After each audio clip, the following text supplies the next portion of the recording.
Tasya Jnananjana Shalakaya Chakshurunmilitam Yena Tasmai Shri Guruve Namaha Shri Chaitanya Manobhishtam Stapitam Yena Bhutale Swayam Rupa Kadamayam Dadati Swapadantikam Vandeyam Shri Guru Shri Yutpadakamalam Shri Guru Vaishnavanscha Shri Rupam Sakrajatam Sagunaragunatam Vitam Tam Sajivam Sadvaitam Savadutam Parijana Sahitam Krishna Chaitanya Devam Shri Radha Krishna Padan Saguna Lalita Shri Vishakha Vitanscha He Krishna Karuna Sindhu Deenabandhu Jagatpate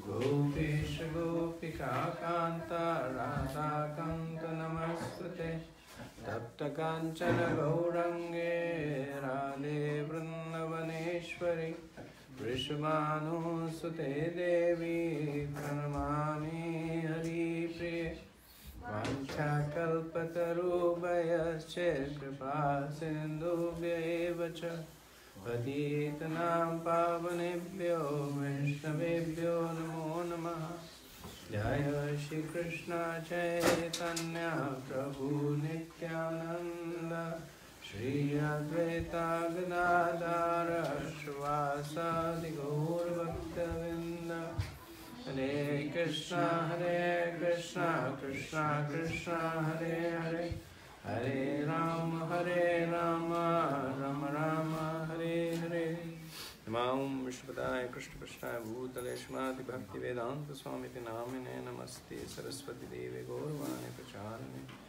Nirvishesha Shunnavadi Paschachadeshadarane Mukam Karoti Vachanam Pangulangite Girim Yatkapa Tamam Mande Shri Guru Dinakarane Paramanande. So last week,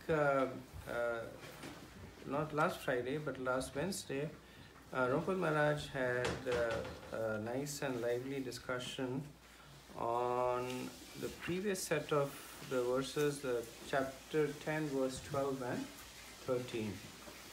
The Param Brahma, Param Brahma, Param Dhama, Pavitram Paramam Bhavan. So these are the verses that immediately follow the famous Chatushloki verses in the Bhagavad Gita from chapter 10, verse 8 to 11, where Krishna is giving us the essence of the Gita in 4 verses. And since Gita is the essence of the Vedas in 700 verses, we can understand that these 4 verses are the essence of the Vedas. They are considered to be very important verses. Acharyas have talked a lot about it, commented a lot on it. And when one understands the Chatushloki verses, one understands the position of Krishna. So we see that in the very next set of verses. So when Krishna speaks the Chatushloki, and Arjuna being his surrendered disciple, once he understands the Chatushloki, he accepts Krishna's position as the personality of Godhead, and that's why he says, you are the Supreme Personality of Godhead, the ultimate abode, the purest, the absolute truth. You are the eternal, transcendental, original person, the unborn, the greatest. All the great sages such as Narada, Sid, Deval and Vyas confirm this truth about you. And now you yourself are declaring it to me. So these set of verses basically establish the position of Krishna in the mind of Arjuna, and hopefully in the mind of the readers of the Bhagavad Gita, the position of Krishna as a personality of Godhead. So now in 10:14, so let's read the verse 10:14. Arjuna says, O Krishna, I totally accept as truth all that you have told me. Neither the demigods nor the demons, O Lord, can understand your personality. So the first half of the verse is a restatement of the previous two verses. So in the previous two verses, Krishna's speaking of the Chaturshloki is endorsed by Arjuna, wherein he says, you're the greatest, you're the unborn, you're the original person, you're the Supreme Personality of Godhead. And in this verse, he's restating that I totally accept everything that you have told me. In the next two lines, he says, neither the demigods nor the demons, O Lord, can understand your personality. So there is an inherent contradiction between these two lines, or these two sets of lines, right? It's like I go to Vikas Prabhu and I say, Vikas Prabhu, I understand your nature now. And then I say, but actually, nobody can understand your nature. So then somebody listening will say that, how can you reconcile these two statements? That at one point I'm saying I understand his nature, and then right after that I'm saying that, but no one can understand your nature, because he says that neither the demons nor the demigods. So on the scale of understanding the tattvas, so who understands the Vedas the best? The demigods understand it very, very well. Because Brahma is given to them, they have Brihaspati as the teacher. So they're much higher than us in terms of understanding the scriptures. The demons also understand the Vedas much better than us. In fact, they understand some parts of the Vedas even better than the demigods do. That's why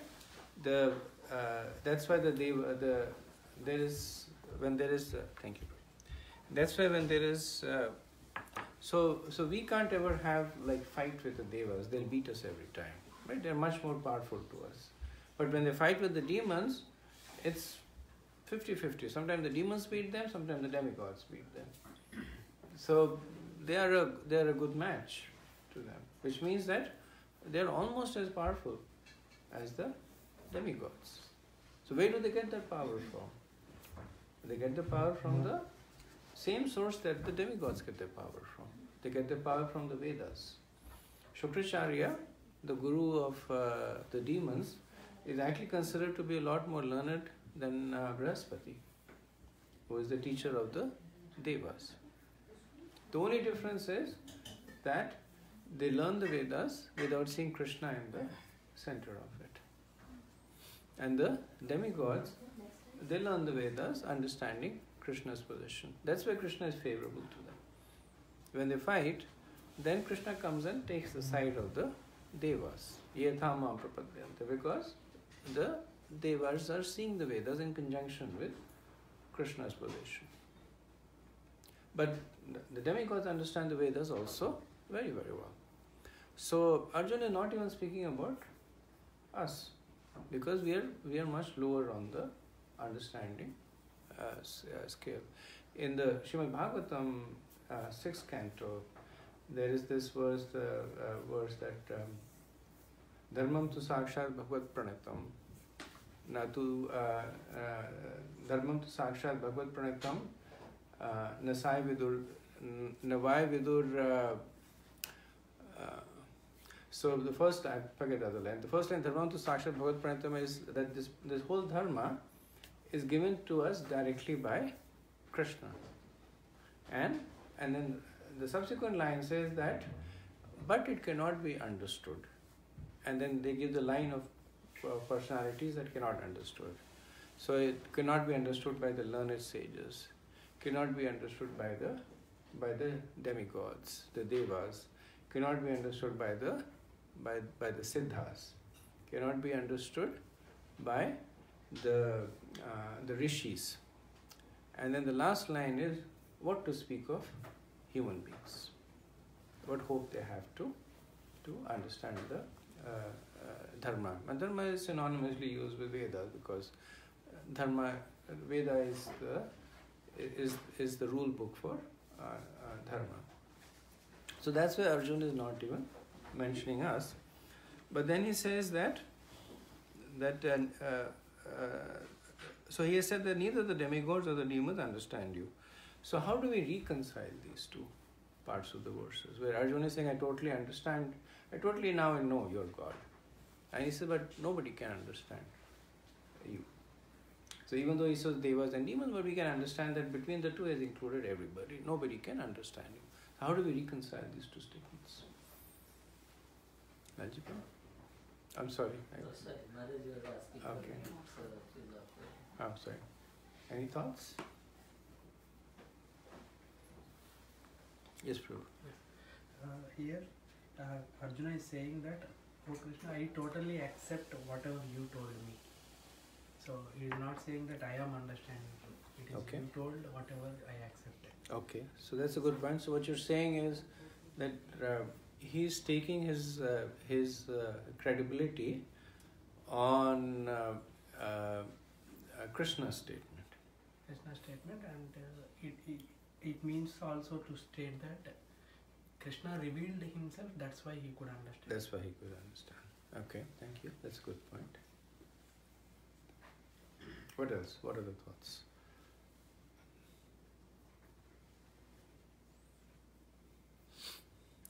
So one may make this point that Krishna has revealed himself to the devas and the asuras also, right? But Arjuna is saying they can't understand. Now Krishna might say that, but I reveal myself to everybody. I reveal myself to the devas also. I reveal myself to the asuras also. And case in point is the Bhagavad Gita is available to everybody to read. There, right? So that inherent conflict to some extent still remains. The point that you made is valid, but that inherent conflict to some extent still remains there. But still, the point is, like you said, Yedamam Prapajante, the demigods, because they are being mixed devotees, so they approach with specific purpose. Like, I may approach you, Prabhuji, please help me, you may help me, but still I might not understand you. I may get help from you, but I might not get you what really you are. Okay, thank you. You're present? Okay. Goes to you then. Okay, cool. So, I think because Arjun, he surrendered himself to Krishna. That's why, Krishna is offering himself to everybody, but only the one who is surrendering to him can actually reciprocate what he's actually a little bit understanding, rather than people are worshipping him for some benefits, some benediction or something. But if being a devotee, he's you are totally surrendering to Krishna, that's when you actually get into that mode of bhakti and you can have the little bit of understanding of it. Okay, good point. Radu Gopal? I think devatas, they have at least desire to understand Krishna, Right. and they're non-envious to Krishna. Right. And whereas the demons, they read the Vedas, but they don't have desire to know about him. Their desires are different. In a way, to get something from Vedas for their own, either they want to become stronger or live longer or that way. So similarly for us also, human people, if we at least express a desire to know Krishna, then Krishna might, we have a path. If you have a will, then there is a way.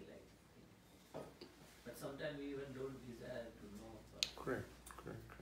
I think so. I think your conclusion is your premise is incorrect, at least in the context of this verse, because Arjuna is putting the devas and the asuras on the same platform. I think you don't have the book, so you haven't read the verse. Yeah. So he's saying that neither the demigods nor the demons can understand you. So they're both the same in that context. But the point that you're making is valid, that the reason that Arjuna is able to, so in effect, if you look at it, Arjuna is being a little conceited over here, right? He's saying the devas, the asuras can't understand you, but I understand you. So he's superficially he's looking like that. He's kind of saying that, these intelligent people, mensas, and these super intelligent people, they can't solve this problem, but I've solved the problem. Correct. But Prabhupada in the purport, so let's see what Prabhupada says about this. So he solves this riddle for us. Arjun herein confirms that persons of faithless and demoniac nature cannot understand Krishna. He is not known even by the demigods. So what to speak of the so-called scholars of the modern world? By the grace of the Supreme Lord, Arjun has understood that the Supreme Truth is Krishna and that he is the perfect one. So that's the tiebreaker over here. That by the grace of the Supreme Lord, right? You're making a very similar point. So Arjun is not going to give a copy of Gita to Janki.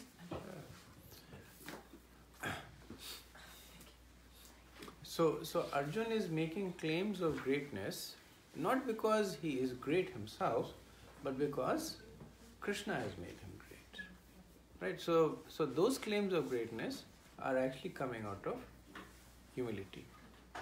Like there's this pastime. I'm sure I've discussed this in the past about a disciple of Sripad Ramanujacharya by the name of Govinda.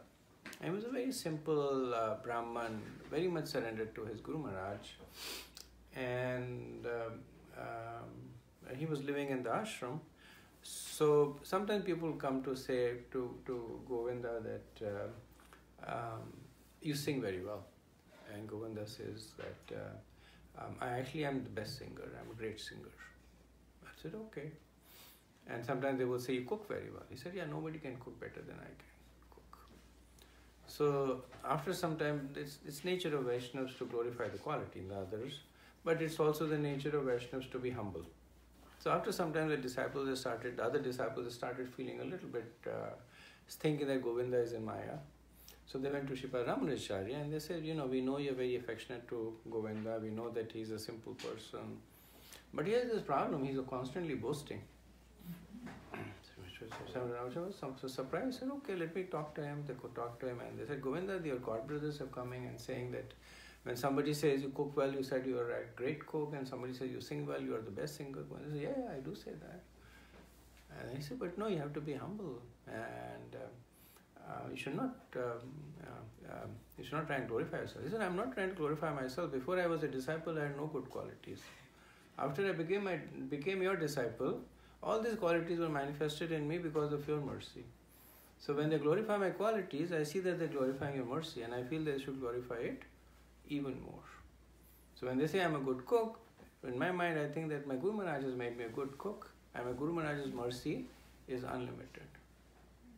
Right. So Arjun is in that mood now. He's not saying that I'm a great scholar, I'm better than the Devas and the Asuras, I'm so smart that I've understood Krishna's position, but he's saying that by the mercy of Krishna, I have understood his greatness. And that is why I am in the position to make this statement. And the mercy of Krishna, so is Krishna Anugraha. The mercy of Krishna comes to those who... So what is the Udipan? What is the impetus of Krishna bestowing mercy on us? What do you think is the so Krishna is a person, right? He's around, he's seeing so many people, and then he says that, okay, I have to bestow mercy on Dhaval Prabhu. So he has to see something coming from Dhaval Prabhu to bestow. So what is the Udipan? What would you think is the impetus? Seema? Complete surrender. Okay. Faith and surrender. Faith and surrender. Okay. Ravi Prabhu? In Bhagavad Gita, Krishna told, I am sharing this knowledge because you are non-envious to me and you are my friend. You're non-envious to me and your friend. So that is an impetus. Okay, very good. What else?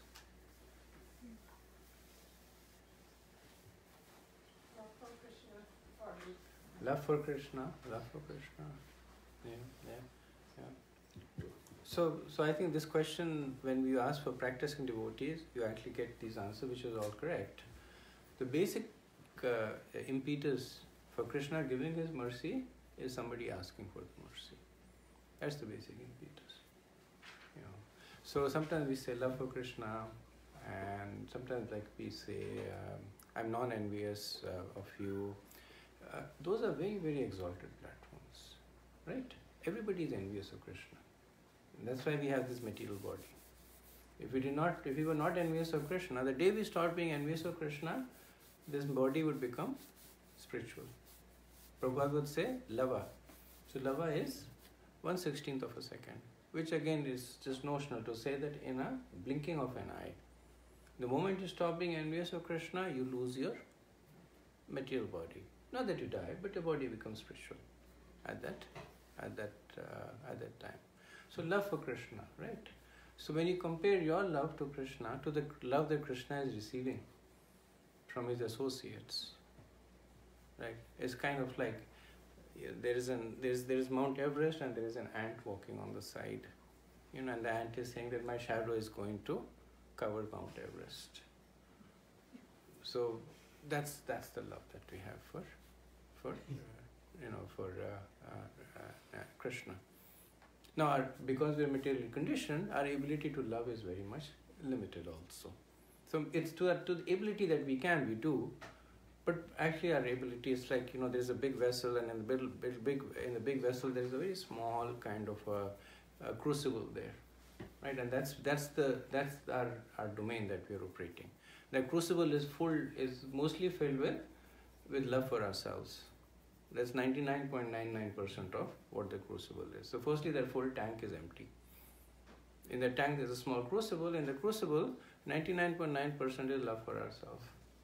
0.1% is Dehapatya Kalatradesh.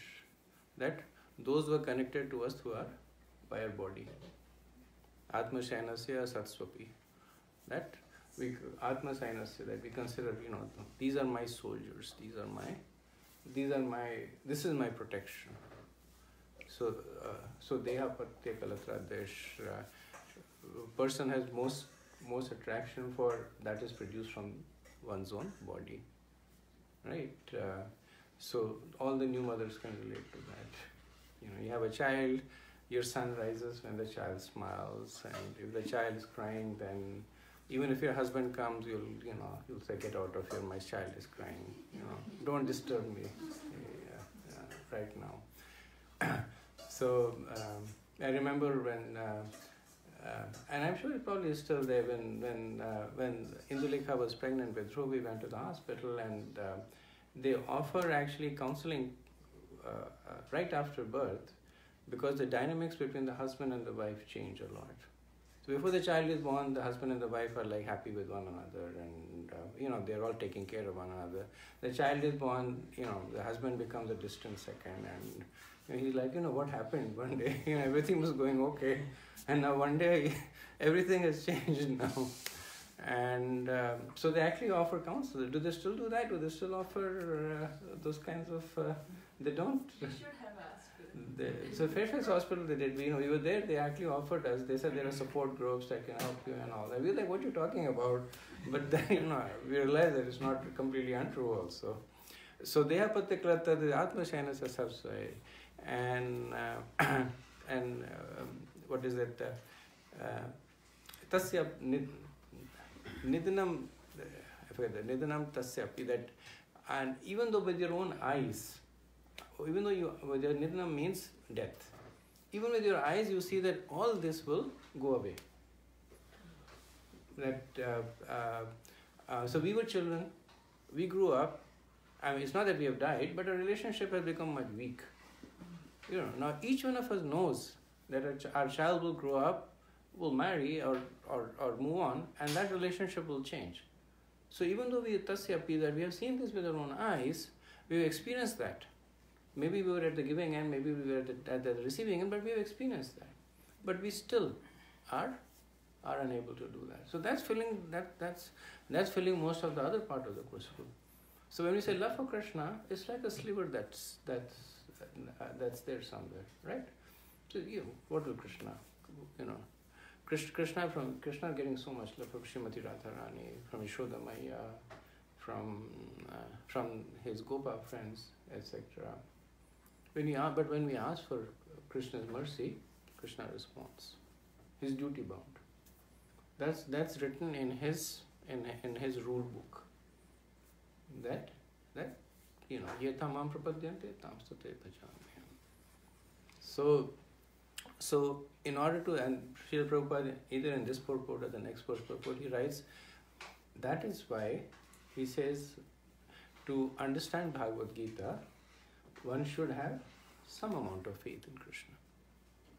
Based on that faith, we will ask for Krishna's mercy. Based on our asking for Krishna's mercy, Krishna will bestow his mercy. And based on the mercy that he has bestowed on us, we will be able to understand what is it that Bhagavad Gita is all about. What is the position of Krishna as is explained in Bhagavad Gita? So many people have read Bhagavad Gita, and there are so many different conclusions that come out of Bhagavad Gita. They read the same set of verses, same Sanskrit. Sripad Shankaracharya, one of the greatest scholars in history ever, he read the Bhagavad Gita, and his conclusion was that there is no Krishna. But it is all a metaphor. And there are so many other when Sripad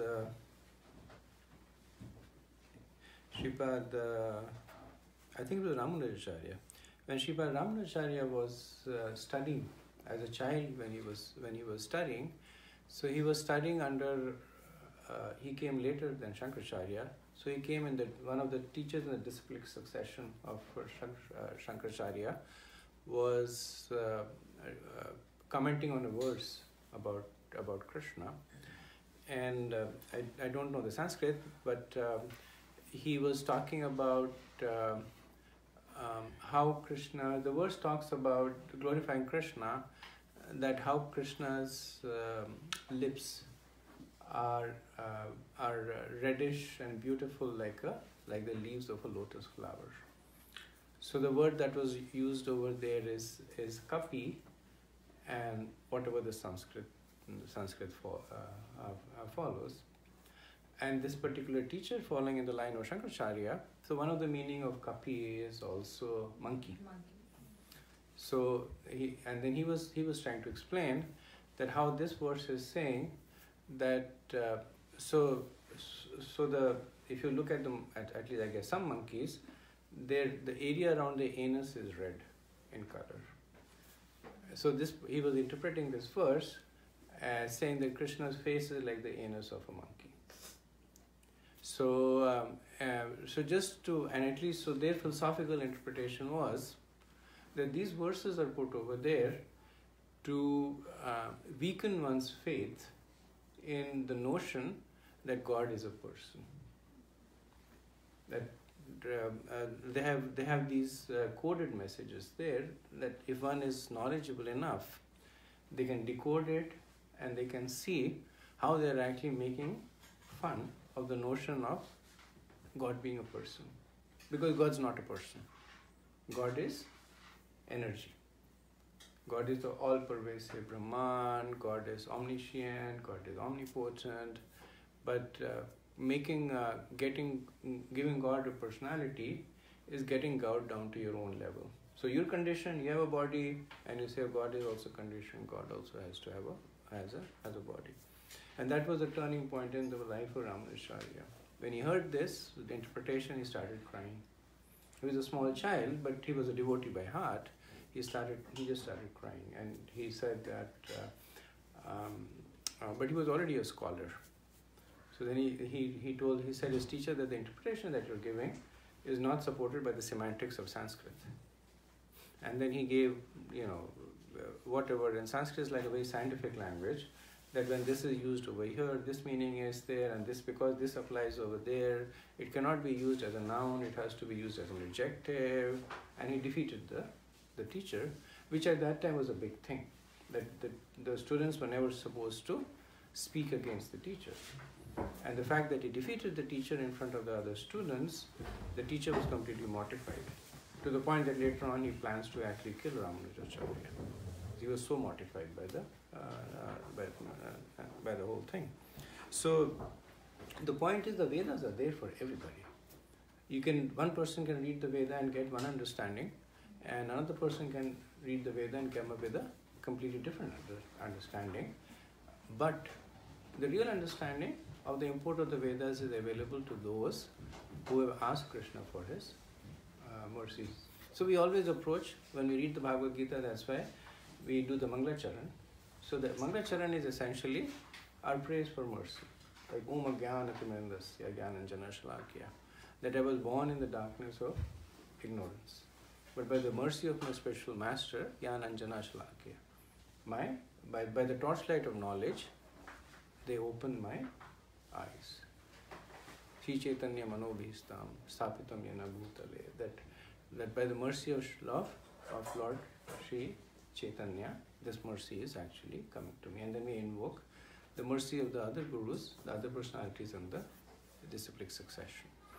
So we never have this mood that let me read the Bhagavad Gita and understand myself what it is. Not because we are stupid or whatever it is, but because it's the nature of it's the transcendental nature of the underlying knowledge. We may become Sanskrit scholars and be able to read the verses like we read the English.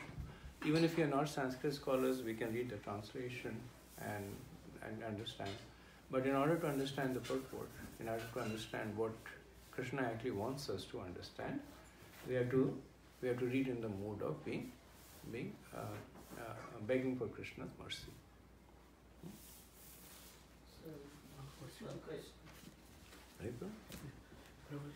You mentioned that we have to pray, ask for it, mercy, meaning that it is praying, crying for Krishna.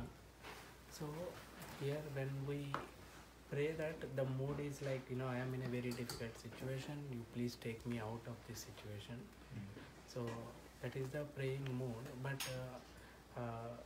we have that, whenever some reversal comes, we think that I deserve much more than what it is. And these prayers also, when you are crying like that, it puts lot of pressure. That moment, definitely you should feel that you are not happy. So it looks contradictory and it adds pressure. What is the right balance? Because if you think that I deserve much more, then obviously you don't feel that distressed or prayerful mood. I'm trying to understand the question. So let's try and break it down. So you're saying when you pray to Krishna, you pray in a mood that you deserve more than what's happening to you. When we are praying, we will be praying that I am in a very difficult situation. That is the mood of prayer. Yeah. But when you think that I deserve much more, it is opposing to the mood of prayer. If you think that I deserve much more, you will not be crying. You'll be crying even more, right? I'm missing something over here. So you think you should get an A grade, you got a D grade. So you should be crying even more, right? That I should get an A, I got a D. So I'm not being treated fairly by my teacher. No, I'm missing something here? Yes, Prabhu. Okay. Yeah. So when some difficulty comes, suppose I lost some money, I think that I deserve much more difficulty than this. Oh, you see, I should have lost even more money. More. Then obviously you don't feel that bad. Okay. Then you can't pray. Then you can't pray. Pray. You can't pray. It's a little Because bit of an okay. orthogonal conclusion. It's like, because I'm tall, I cannot run fast. Two different things, right? You can always pray. I mean, you lost your money and you think you deserve to lose more money. Sure. That does not preclude you from your ability to pray, right? You can still pray. That, thank you, I lost only $5, I should have lost $10. Thank you that I did not lose $10. Sure. Yes. Yeah. Right? Yeah. Thank you. That thank you will be there. But prayer that please take me out of this situation kind of prayer, is that? So, they're all a prayer, right? Yeah. You go to Krishna, you thank him, that's a prayer.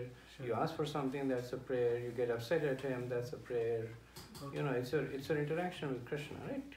You see the mood of gopis in Man. They talk about this wonderful conversation between Krishna and Radharani. Radharani is actually praying to Krishna, but superficially she's calling him all kinds of bad names. Like Krishna says, "I'm Hari," and so one of the meanings of Hari is lion. And Radharani says, "I don't need any lion in my." She says, "No, I'm not that Hari. I am Gopal." And then he says, "I have so many cows in my backyard. Go to the backyard there." Right. So it's Krishna's. So the prayer that Radharani is giving to Krishna is that of humor. Sure. Right. So she's praying to him. She's making Krishna happy. She's pleasing Krishna, Sure. but in a different way. Now, of course, we're not at the level, but the point that you're making is that we may be thanking Krishna through our prayers. We may be asking for things Sure. from Krishna through our prayers. We may be glorifying Krishna through our prayers. If you look at the Bhagavatam, the Bhagavatam is essentially a collection of prayers by great personalities, right? True. That are interviewed within the past times. Sure. Most of the prayers are glorifications of Krishna. Yes. Correct? Yes. Right? Now, they may be intermingled with some secondary bhavs. Sure. Like when Arjun is attacked by the Brahmastra of Ashwatthama, what does he do? He immediately turns to Krishna and he says, "You're the greatest. Sure. You're kind to your devotees. You're the best." Right? He's glorifying. Well, the Brahmastra is coming to him. Right? So he knows the Brahmastra is coming to him to destroy him, and he's peacefully sitting and praying to Krishna. And then he says, "What would you like me to do about the Brahmastra?" Okay. Right? He doesn't say, "Krishna, take care of the Brahmastra." He says, "What would you like me to do about the Brahmastra?" Right? Krishna says, "You leave your own. You have the ability to throw the Brahmastra yourself. You throw it." Okay. Prayer doesn't mean that Harili carrying kind of thing. Even glorifying or any kind of interaction with Krishna is a prayer. Is a prayer. The majority of the prayers are glorifications. Sure. Genuine prayers. Most of the prayers are glorifications Sure. of the Lord. But think of the prayer as a conversation. True. Right? Yes. We used to have this. We used to have this workshop to improve our chanting, and one of the things that we would do was that we would team up with another devotee, and then the other one devotee would be Krishna, Sure. and the other devotee would basically talk to Krishna, and the conversation would be like, my chanting is not good. I would like to chant better. And the other person would be quiet. It's not that he'd be like Krishna, start speaking and all that. He would just sit quietly. But just the mood that when you're praying, then Krishna is sitting in front of you, hearing your prayers. Correct. So think about it. Krishna comes and sits in front of you. You're not going to say, "I lost $10. When am I going to get it?" You're not going to say, "I have bad health." What will be your first point, right? Thank you so much, Krishna. Yes. You're the greatest of the greatest. You're the best. I'm blessed that you have come to my house, and so I don't know what activities that I have done. Nothing can account for this good fortune of mine. That will be the prayers True. that will come, right? Yes. Thank you so much. Yeah. Okay. There's somebody else. Laddu Gopal. I don't know, it makes sense. We say also like Krishna's mercy is causeless mercy. So there is no cause. Like we right now described all the causes which will give the mercy. Then how we explain the causeless mercy? Very good question. So I'm going to put it back to you because you're all practicing devotees. So Laddu Gopal Prabhu's question is that Krishna's mercy is ahituki. Ahituki means does not have any tuk means cause. There's no cause for the mercy. It's causeless mercy. And we're just discussing, and I specifically said that the cause of Krishna's mercy is us asking for mercy. That means it's not causeless anymore. So how do we understand this? Maybe you can give somebody else a chance? Yes, sure. Okay, good, thank you.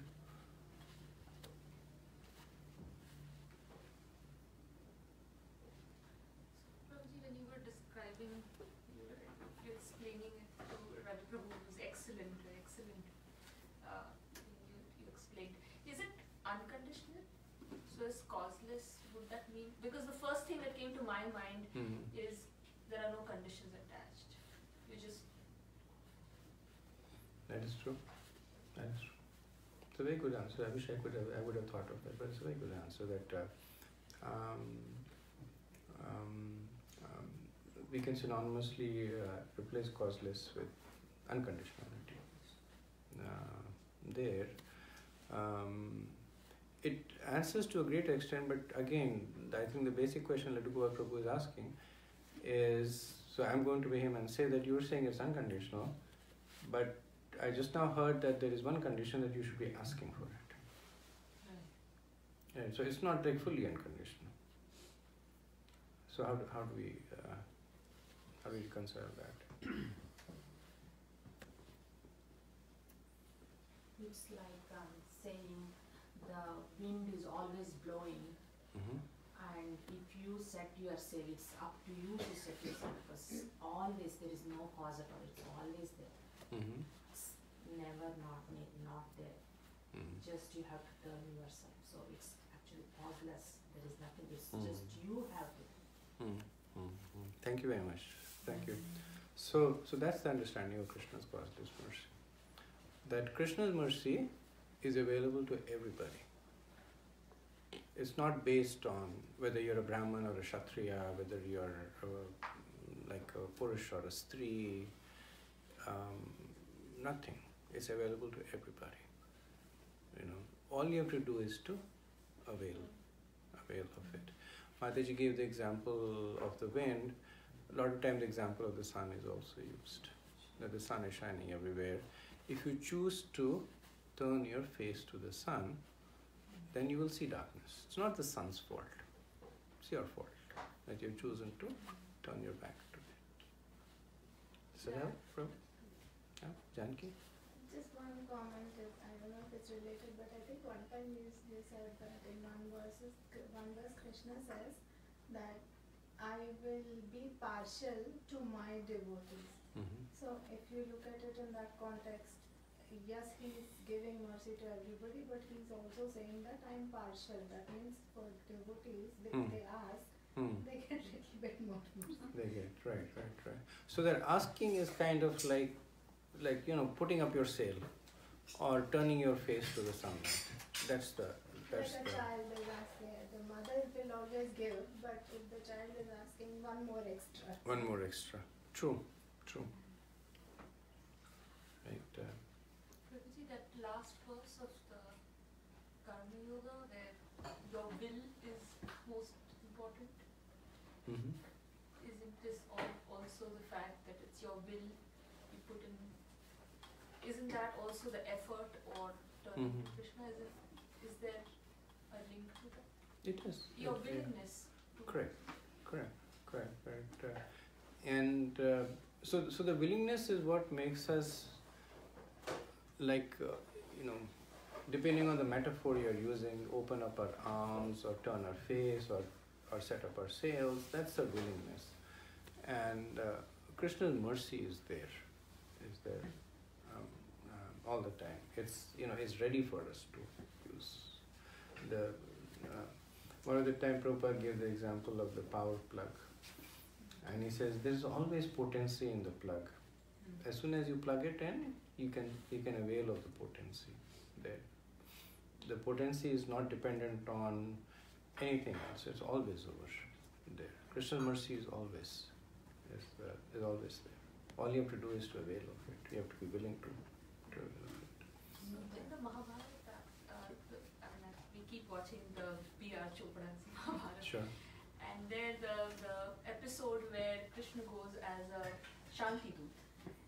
And in that episode, he offers, because Duryodhan comes to him first, saying, I want to ask you, on which side you would be. And he said, well, you can take my Narayani Sena or you can have me. Right.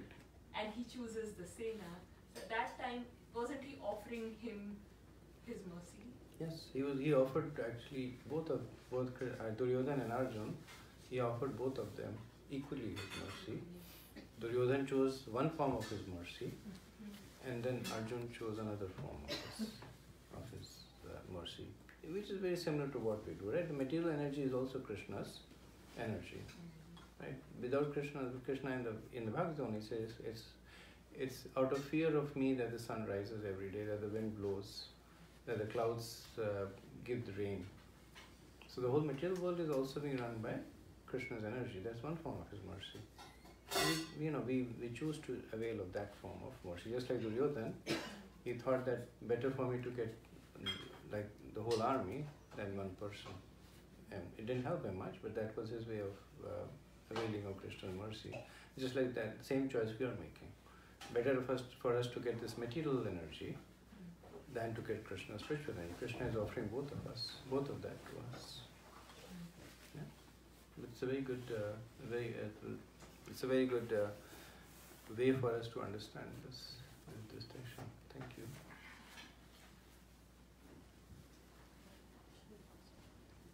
Then there is this question: why does one turn to Krishna and not the other? One person. There Why? also you feel like there is some kind of extra grace that makes one person come to Krishna. A turn towards the sun, or set the sea. So you're saying why do some people take to Krishna consciousness and some people don't take to Krishna consciousness? So that's a simple answer, right? Why do some people do well at studies? Why don't others do well at studies? Why do some people do well at sports? Why don't other people do? So where your attention is, your energy will go there, right? So what is the like they say, and this is more like Stephen Covey or those kind of things, that what is the biggest key to success is to focus on it. Whatever you focus on, you will get better at it. If you focus on time, you'll get better on managing your time. If you focus on your interaction with other people, you'll get better. That anything that is measured automatically improves. That's why they have, in corporate world, there are so many metrics that are there. The metrics are not, even though, you develop all these metrics and you present it to the executive management who don't understand anything. And there are so many metrics that they don't even know what you're talking about. But just the act of measuring that metrics automatically improves it. I can relate a very personal situation that, I work in IT, and then one of the numbers that we were asked to present is that we have all this storage. How is it used? And the only way to do it is to do a whole inventory of the storage. So, it's a large footprint. So for one person for 2 weeks was simply doing this inventory, that this storage is used by this storage is used by this. And then we realized that there was one full disk array that nobody was using. They had bought it, they put it, they powered on, but nobody connected to it. 160 terabytes of data worth about $500,000 was simply lying there, fully connected and all that, but nobody bothered to logically connect to it, right? Of course, we didn't tell anybody about it. So, but the matter of fact is that what you measure will improve. Where your attention goes will improve. So some people, the attention goes there. So I meant to say, if there is like bitterness, leads you to that spot. Like, oh, I need something to hold on now. Yeah. And that's when you hold on to Krishna. Yeah. Because that's the somewhere in that little struggle in life makes you hold on to something. Somehow we find unconsciously that this is something to hold on to. This is truly that will pull me up. That's going to. That's how I meant. It's like. Right, bitterness. So I'm not meaning just bitterness, like whatever. Something makes some. Whatever. Yena kena prakarena Krishna mana nirvesha. Yena kena prakarena. One way or the other. Krishna mana nirvesha. That if your mind goes to Krishna, sarvidhi nishedya or etayor eva kinkara. Everything else is subservient to that. Yena kena prakarena mana Krishna mana nirvesha. And then, so this is Narad Muni's conversation with Yudhishthira Maharaj, and then he gives the examples. That Kamsa through fear, right? He was thinking about Krishna. Shishupal through envy. Gopis out of lust. The Pandavas out of fraternal, they were friendly relationship. Kunti Devi out of motherly affection. So yena kena one way or the other. Now of course we are devotees, we don't want to think Krishna like negativity.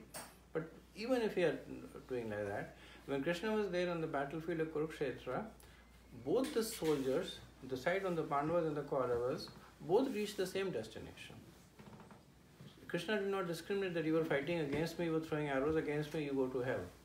He even sent them back to Vaikuntha, same Swarup Mukti as the soldiers on the Pandavas side, because they were in the presence of Krishna. That's Krishna's absolute mercy. Yes, bro. Just like in continuation to like Mataji's question, like who takes and who don't takes to Krishna,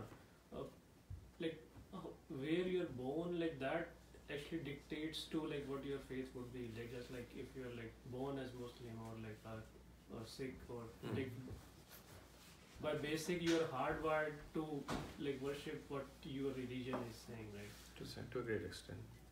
And like it's even if you're exposed to like Krishna or like this philosophy and everything, but still like you probably respect it, but you don't follow. Like out of like 100, probably one will start to follow. They follow. So I guess so when we start talking about interfaith, interreligion, the discussion becomes a little different. They follow Krishna in their own way. In their own person. In their own.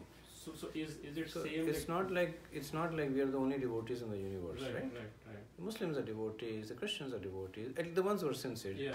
Just like we have a lot of insincere Hindus also. Mm-hmm. There are a lot of insincere Muslims and Christians also, and this is Kali Yuga.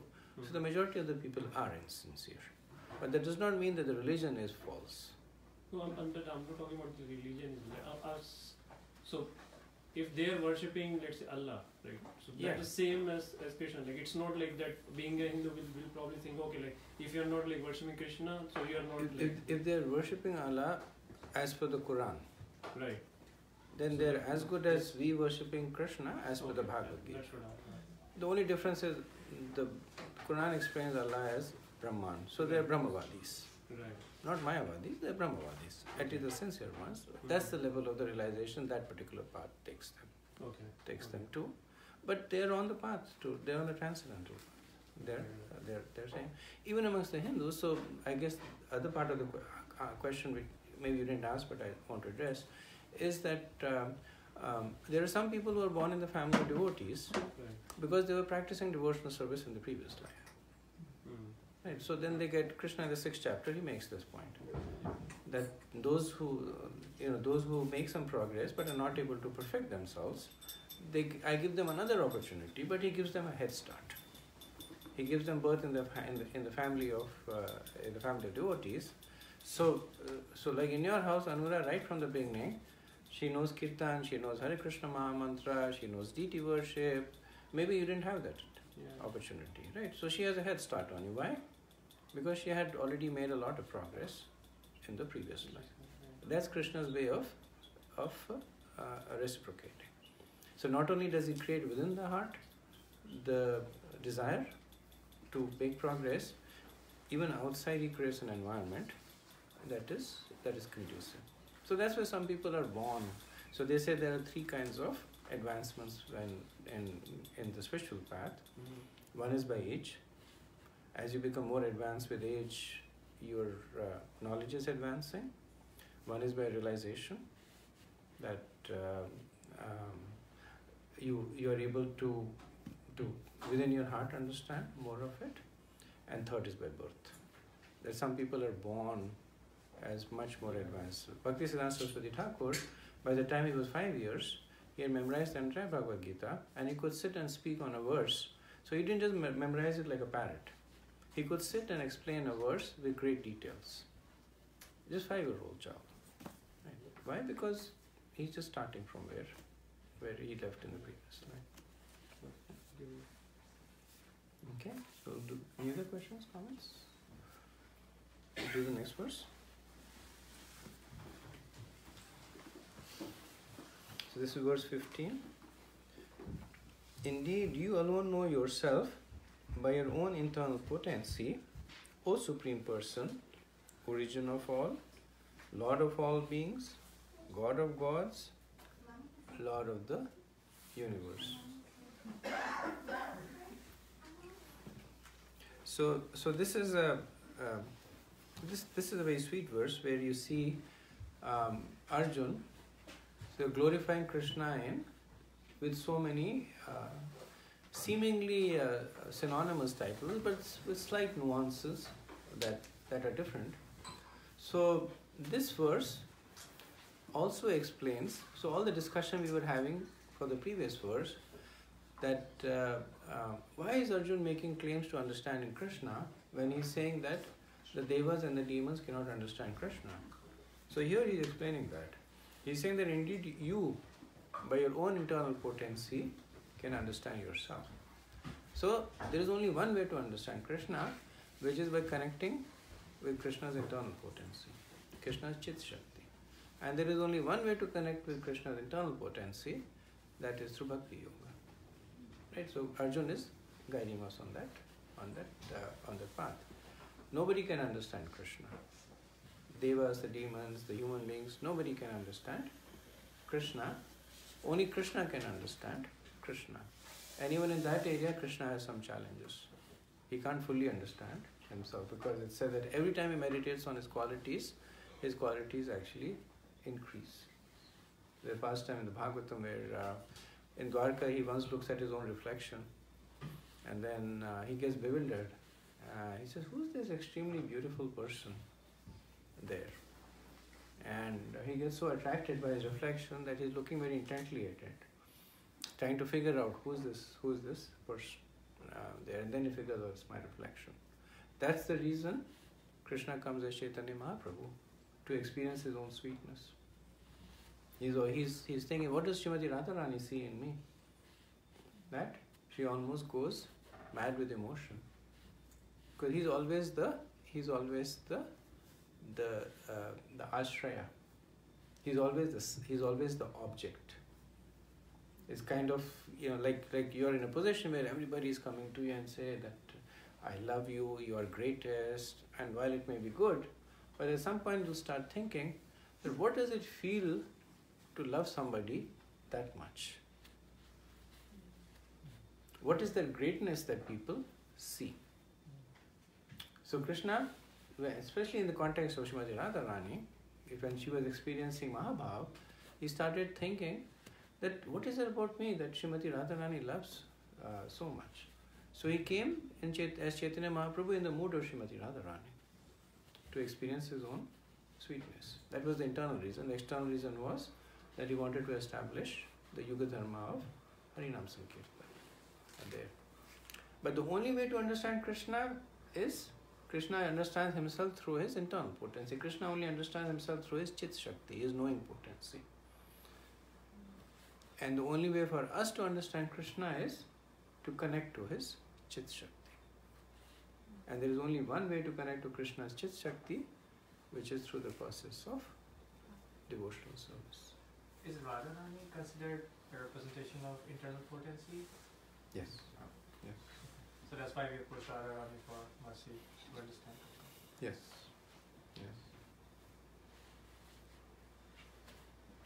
So, and then in the rest of the verse, then Arjun, he uses these titles of Krishna. He says that you are you're Purushottam. Purushottam means that you are the so Purush means person. You're the best of the person. You're Bhut Bhavan. So Bhut Bhavan means that everything is coming from you. You're the origin of everything. You are Bhutesh. Isha means the Lord. That you are the Lord of everything. So he's saying you're the creator and you are the maintainer. That you are Deva Deva. Somebody might say, but what about Brahma? I heard that Brahma is the creator of everybody. And he says, you are Dev Deva. You are also the worshipful Lord of Lord Brahma. So there are primary creators and there are secondary creators. Somebody might say, but I was created by my parent, which is true. But there are secondary creators. Because your parents were dependent on somebody else for their creation. And they were dependent on somebody else for their creation. And ultimately they were dependent on some Prajapati for their creation. And the Prajapati was dependent on Brahma for their creation. So somebody who's knowledgeable about the scriptures say, but everybody in the universe is coming from Brahma. Arjuna is saying Deva Deva.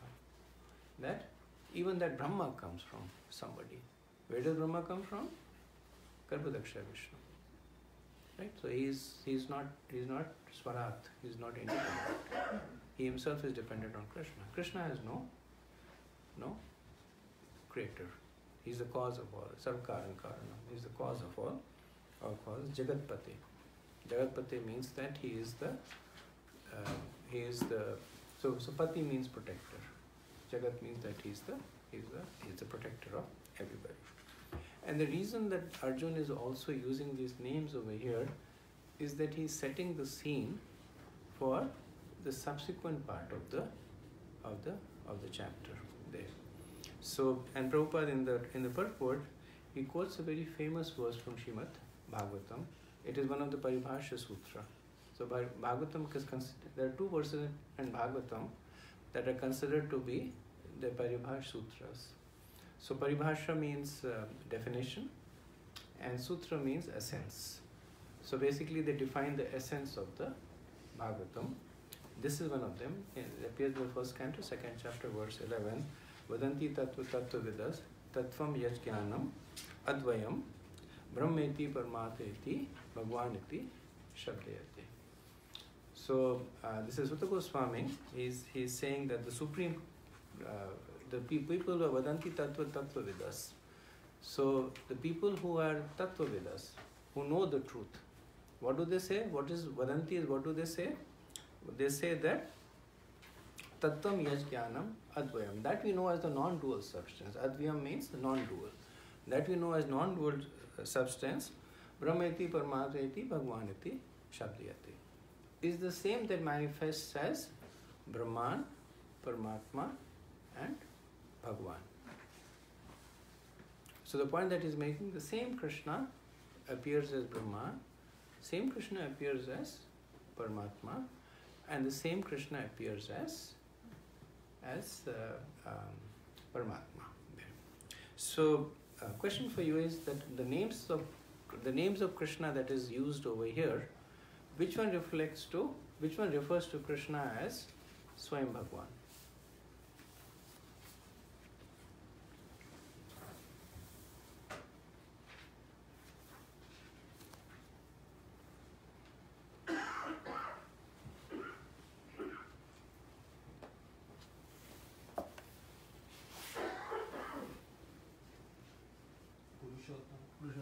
Purushottam. Who said that? Oh, thank you, Prabhu. Yes. So Purushottam, that reflects to, because what is the characteristic of Krishna as Swayam Bhagwan? He is a person. And he is the best of the persons. So he is Purushottam. And the others are mostly pointing towards Krishna as Brahman. I don't see Paramatma appearing that much. It's mostly as Brahman. But the reason that Arjuna is saying here is because the rest of the chapter 10 is glorification of Krishna as Brahman. So he first wants us to clearly understand that Brahman that will be spoken of in the remaining chapter is nothing but a manifestation of Krishna Swayam Bhagavan. And that's why Prabhupada in the purport he says these three manifestations of the personality are the same. Brahmeti, Paramatmeti, Bhagwaniti, iti Shabdayate. And the other Paribhasha Sutra that goes in the Bhagavatam, that is companion verse to this, is Eti Cham Sakala Pumsha Krishnastu Bhagwan Swayam. Indrari Vyakulam Lokam Hridayante Yuge Yuge. So this verse establishes the fact that there is the personality of Godhead. And then the point is, what is the name of that personality? How do I know that personality of Godhead? And then Sutta Goswami answers that question, Etecham sakala pumsha Krishnastu Bhagavan Swayam. So he says Bhagavan is Krishna. Right? So then he first establishes the fact Bhagavan is the basis of Paramatma and Brahman, and that Brahman and that Bhagavan is Krishna. There. So here Arjun does not go very deep into that because Bhagavad Gita is mostly Krishna as a person. It's mostly there. But in chapter 10, Arjun will ask Krishna about his impersonal form. In chapter 11, Arjun will ask Krishna about his Paramatma form, his Vishwarupa form. And then in chapter 12, Arjun will ask Krishna about his Swayam Bhagavan. So we see Krishna revealing himself in these three forms, and then in chapter 12, by the time when Krishna has basically spoken about himself in all the three forms, Prabhupada says that bas, Bhagavad Gita finished. Now that you know Krishna as God, Krishna has talked about his qualities of the God as a God, Bhagavad Gita is finished. But there are still 6 chapters after that. The 6 chapters after that is for what is called the Yavats. So Yavat is a Sanskrit term. What it means is yes but. So Krishna says I'm God, and somebody says yes, but what about Indra? You say I'm God. He says yes, but my uncle also says he's God. So what about that? And Krishna, no, I'm God. He says yes, but I think I'm God. So for the Yavats, then the remaining 6 chapters are spoken by Krishna. It basically says that even though I say that I'm God, there will be many people who will not accept my position as God. Why will they not accept my position as God? So not they, us. Why don't we accept Krishna's position as God even though he has spoken about it that he is God? Because of the modes of material nature. Because of the influence, the bewildering influence of Mayadevi. So that's why the last 6 chapters are all about the modes of material nature. What is it? How do they act upon us? What is the symptom of one who is under the modes of material nature? How can one free themselves from the modes of material nature? So this is for the Yavats. Yes, so it's not a Sanskrit term, it's just a joke that devotees do. But that's what the other 6 chapters are about. Any questions on this? Just a clarification. Mm-hmm. You mentioned about the universal form of Krishna.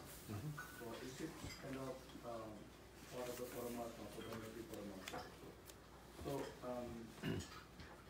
Paramatma, as we understand, is kind of the super soul which is there coming with every living entity. Mm-hmm. Is it that way? So then how do we reconcile that Krishna is showing his universal form? I'm just trying to understand how it is related to Paramatma form of Krishna.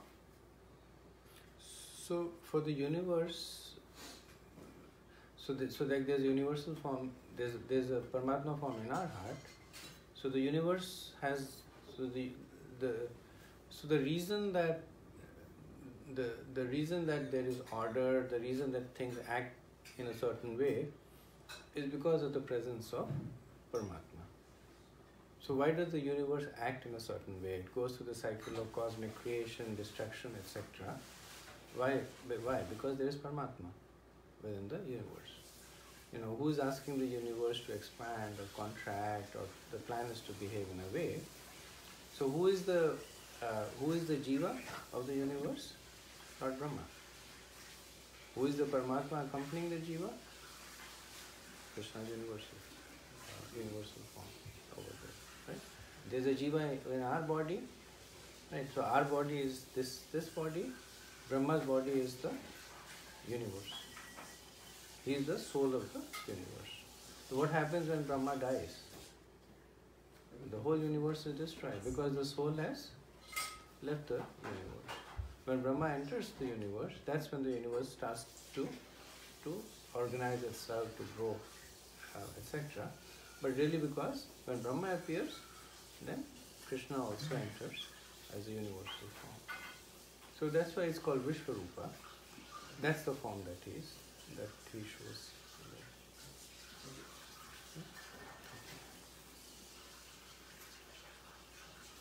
Yes, sir? One question. Sometimes I heard in scriptures that intelligence is superior to mind. But when, as a practicing devotee, many times our heart or our mind is not really inclined to Krishna. So we have to convince using our intelligence with the scriptural understanding that, oh yes, this is why I should do it. Okay. Because it puts so many rules and regulations. Okay. So, but somebody is considered a good devotee whose mind and heart is to Krishna. So it is important. Mind should be devoted to Krishna or intelligence, or what is the balance?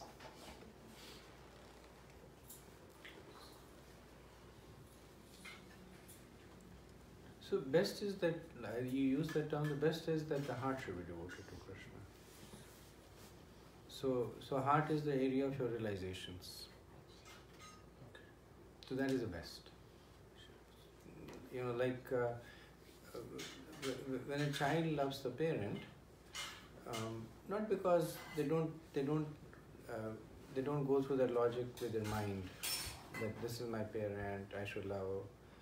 They don't have intelligence, what to speak of, but they love the parent very naturally and spontaneously, right? From the heart. That's the best way. If we are not able to get our heart devoted to Krishna, then we use our intelligence to worship Krishna. Right? If we are not able to get our intelligence to worship Krishna, then we worship him with our senses. Right? That's just a lower. Chapter 12 this is explained, right? So what are we doing? What are we at this stage? We are in sadhana Vaidhi Bhakti. Sure. So in our heart we don't have a lot of love for Krishna. So we recognize that, right? Then we turn to our intelligence.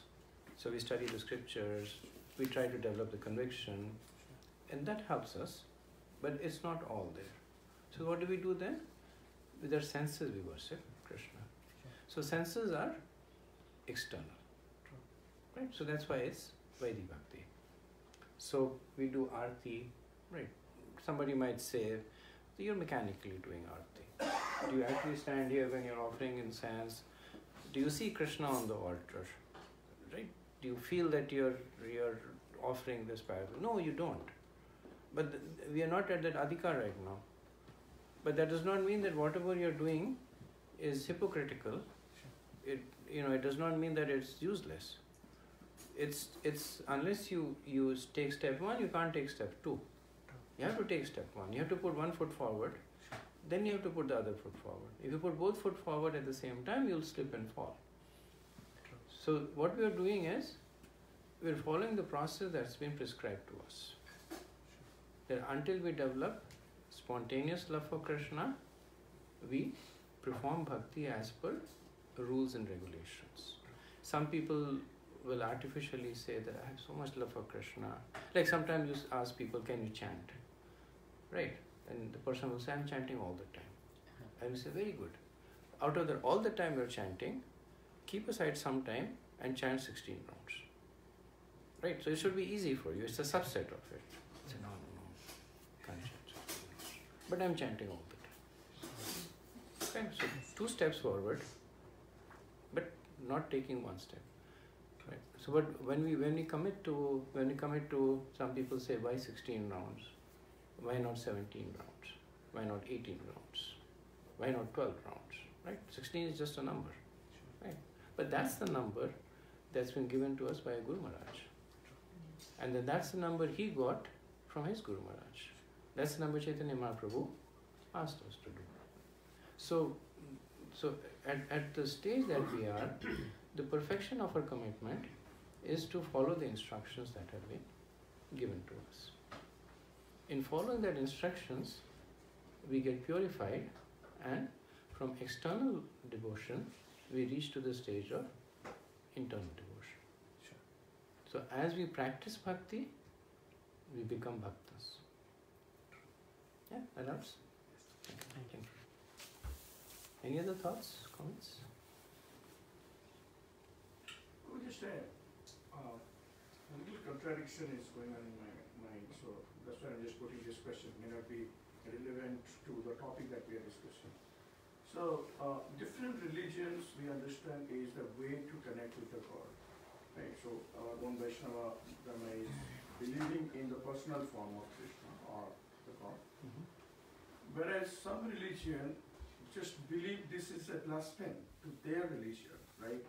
Thinking God as a person is basically the worst thing.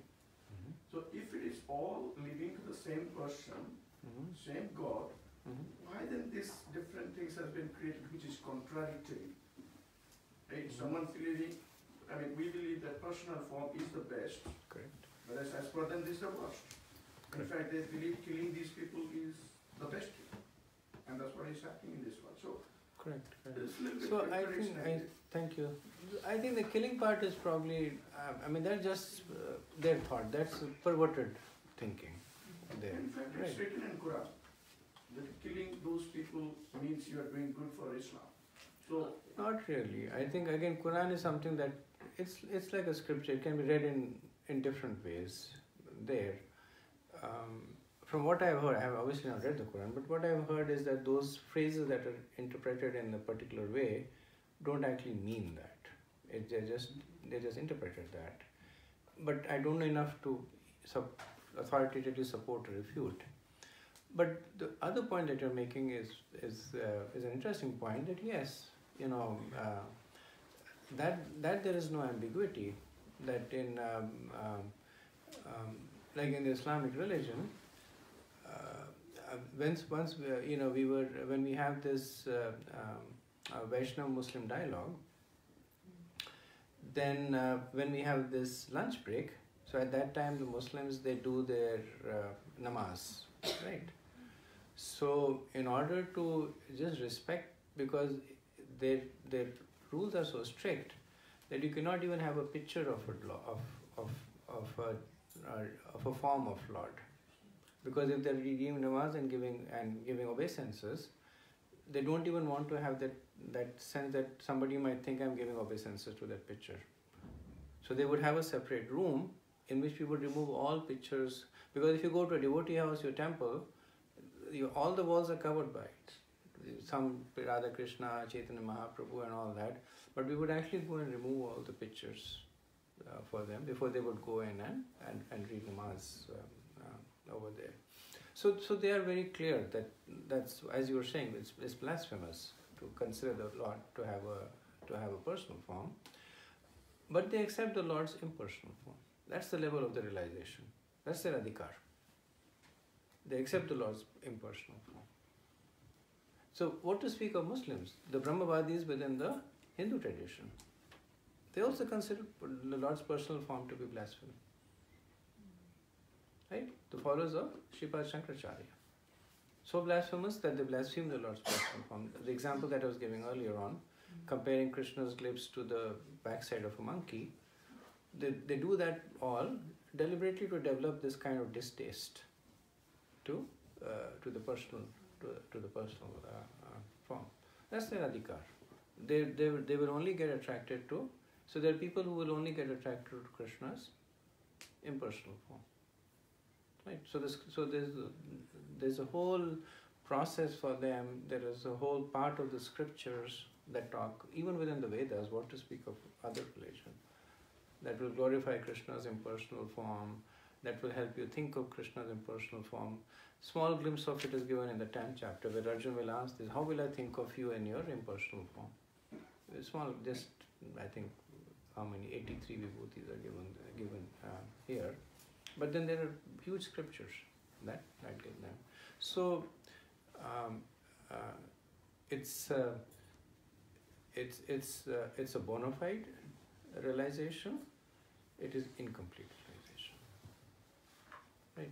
But the fact that it is incomplete does not make it incorrect. If you are so like we are in Washington D.C., so many things are happening by the order of the President of the U.S. His presence is felt everywhere. Somebody says that the President, by the order of the President, this is happening, that is happening. The President is everywhere, and somebody might say that the President is omnipotent. He's there everywhere. It's an accurate one. Somebody who is a little bit more advanced will say that this is the person from whom all this is emanating. Right? That's the next level of realization. Yeah, what else? Thank you. Okay. Other thoughts? You have a point? So it is reasonable to understand, like, the water is flowing, the river is flowing to the ocean. They are still way behind before they reach the ocean. That is one way of understanding that in this particular lifetime or set of lifetimes, this will be their realizations. That they will understand Krishna's impersonal form and then make further progress based on that. Like in Srimad Bhagavatam, the person who actually spoke the Srimad Bhagavatam was an impersonalist. Sukadeva Goswami, he was an impersonalist. So when he was born, he clearly says that I did not believe in Krishna's personal form. I was Atmaram. I was self-sufficient. I was happy in understanding that everything is God. All valid understanding. So he was a Vedantist. But when he heard certain verses glorifying Krishna's name, Nam, Roop, Maya, then he basically developed this attraction for Krishna's personal form. And they say the reason he was able to develop attraction so quickly to Krishna's personal form is because he was already materially detached. So he was making the next step there. So he was able to make that. Some people are not able to make that, or they may take more time to make that advancement. So all depends on, like example that you were giving, that all depends on how much they mount their own sail into the wind, and depends on how strong the winds blow also. So how much of the mercy of the devotees they'll get.